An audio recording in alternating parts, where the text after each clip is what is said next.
Ito na ang aking marigold na seeds. Nag-germinate na yan. So, ito. Tingnan natin tong isa. Butasin na natin kasi excited ako. Inisprayan ko lang ito ng drinking water na may halong agua oxinada or hydrogen peroxide. Ayan na siya. O, diba? 3 days. Yan na kinalabasan.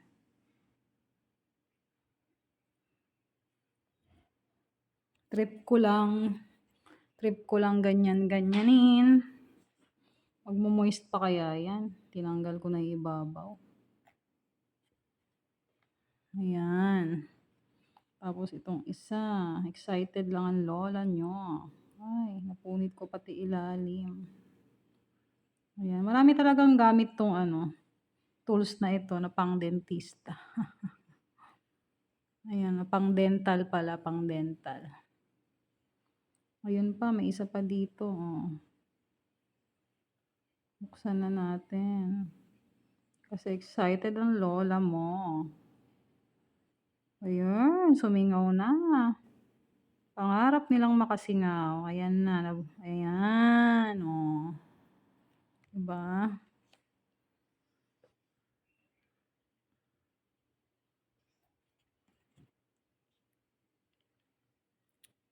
Marigold. Meron pa yan dito. Ito, pasingawin din natin tong isa nito. So, excited tayo. Ayan. Kawawa naman siya. Excited na siya.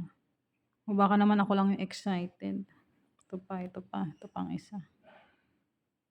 Pasingawin na natin. Nang makasingaw na. Ayan. O, diba?